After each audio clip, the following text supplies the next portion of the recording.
In a bowl, mix together 16 ounces of sour cream and 1 packet of taco seasoning. Now mix until everything is well combined.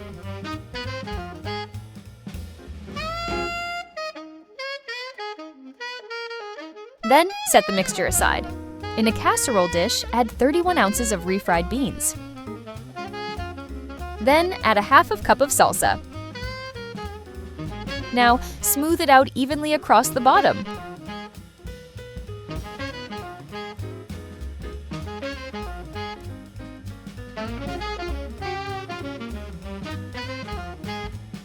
After that, spread the sour cream mixture evenly across the top.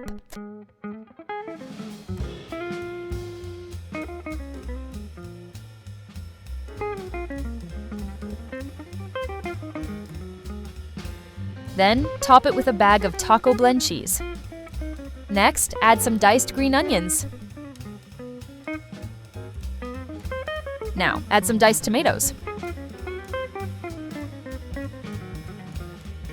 After that, sprinkle some black olives.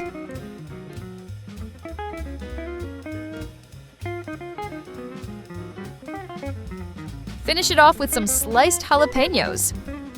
And that's it! Don't forget to like and subscribe if you enjoyed this recipe.